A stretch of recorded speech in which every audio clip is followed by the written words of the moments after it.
14、人間の命とは。明くる日、太陽が山の上に高く上がる頃、イエスとヨハネは家畜小屋を後にした。近くの井戸で水を汲み上げ、全身を清め、旅で汚れた衣類を洗った。するとゆりかごに入れられた赤子が、向こうの方で悲しそうに泣いているのが聞こえた。イエスは子供の方へ近寄ると、この子の母親が家の中から飛び出してきてわめき散らした。この子はね、何が悲しいのか一晩中泣いているんだよ。これ以上泣かすんじゃないよ。さあ、汚い小じきめ。あっちへ行った行った。ぐずぐずしていると猛犬がお前らに噛みつくよ。彼女があの手この手で脅しても、イエスには全く通じなかった。イエスが優しく赤子を抱き上げると、たちまち泣き声が笑い声に変わり、真っ白な顔に赤みがさしてきた。赤子とイエスは、わけのわからない声を出しながら、愉快そうに話し合っているのであるが、ヨハネも母親もその意味がわからなかった。ただこの二人が見事な友情で結ばれていることだけは明瞭であった。息子が嬉しそうにしていることと、旅人が上等な上着を着ていることを見て、母親の態度がガラリと変わった。怒鳴ることをやめ、微笑みをたたえながら言った。旦那方、どうか家に上がって食事でもしていきませんかね。イエスは喜んで彼女の申し出を受けた。彼女はとっておきのごちそうを振る舞った。蜜、ヤギのミルク、パン、イチジクなどを食べさせてくれた。舌鼓を打ちながらそれらを食べている間、赤子はイエスの横ですやすやと眠っていた。赤子の寝顔を見ながら母親は言った。この家は呪われているんだよ。この子は生まれた時から一日だって泣き止む日はなかったんだから。変だよね。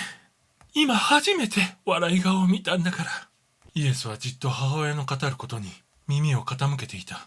はじめは不愛想で、つっけんどんな女であったが、次第に自分の傷だらけの過去を話し始めた。彼女の夫は金持ちであったが、とてもケチで、彼女はいつもボロを着て、ろくな食べ物しか与えられなかった。その上夫は短気で、他の人と話をしているところが見つかると、殴る蹴るの暴力を振るった。それで彼女は、憎しみの塊のようになってしまった。それがこの赤子に災いしているのかもしれないと告白した。イエスは彼女をたしなめて言った。昔の愛を取り戻しなさい。もう一度、美しい花を咲かせるのです。イエスは、親切な言葉や態度は他人の親切を引き出すのに対して、乱暴な言葉は、将来何倍にも膨れ上がって、自分に返ってくることを話して聞かせた。イエスは彼女に歌う喜びを教え、それにつれて赤子も喜びの声を上げるようになった。歌声は弦楽器やフルートのように美しかった。そんなわけで彼女はとても明るくなり、夫に対してもこのように振る舞うと約束した。いよいよイエスが別れを告げる時が来た。彼女は悲しそうに叫んだ。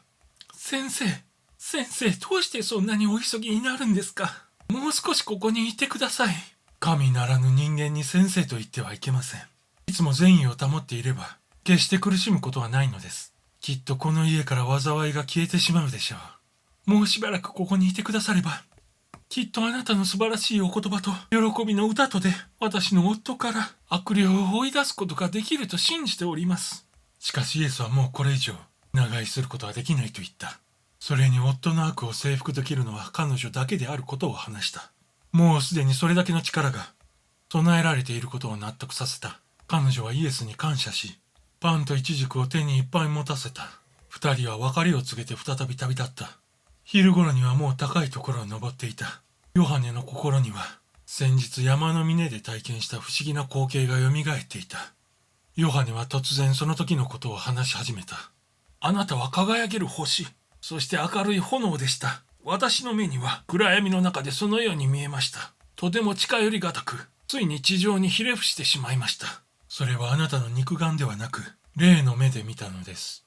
私にはまだその点がよくわからないのです。今一つ理解が届かないのです。命は神の内にあるものです。しかもその命は人の光なのです。光は暗闇を照らし、しかも暗闇は光のことを知らないのです。だから肉眼では見えないのです。肉眼にはこの世に生まれた人間の内側を照らす本当の光を感じないのです。これは実に不思議なことです。先だっての夜、天の御父と私が交わりをしていた時には、私の霊が嫌が上にも高められ、心から満ち足りていました。あなたの霊眼にそれが移ったのでしょう。それからイエスは砂漠にいた時に学んだ多くのことを話した。人には光の形、霊体というものが与えられています。母の体内に宿った時から死ぬ時まで、その体は神より光を受けたり放射したりするのです。残念ながら肉眼にはそれを感じないのです。天の御父が全ての生き物に流入された命を見る力が備わっていないからです。イエスは砂漠の流浪の民の中で暮らす前に、あらゆる準備が必要であったことを話した。この時期に最も苦心したことは、天の御父から与えられた霊体をどうしたら自在に動かすことができるかということであった。ついにイエスはその方法を得託した。それは天の御父との交わり、臨在によって霊の働きが活発になると、霊体を駆使することができる上に、他人の霊体を取り込んで刺激を与え、強烈な光によってその人を新たに作り変えることもできるという。その方法を得得した者は、どんな忌まわしい病気でも癒すことができるのである。さらにこの霊力を身につけたイエスは、彼の内から発する光によって悪霊をも追い出してしまうのである。イエスは締めくくるように言った。悪霊には散々手こずらされましたからね。でもついにやっつけてしまいましたよ。イエスの顔は喜びに輝いていた。それからヨハネの元から少し離れ、黙っていた。急に黙っているイエスの様子を見て、ヨハネは思った。きっとナザレで過ごした少年時代のことを回想しているに違いないと。腹黒い律法学者やパリサイ人から残酷な仕打ちを受けたこと。古老や物知りと言われていた大人から悪意に満ちた罵りの言葉を浴びせられたことなど、深く傷つけられた多感な少年時代は、まさに悪霊との戦いであったからである。役者中。当時の詳しい事柄は、イエスの少年時代に記されている。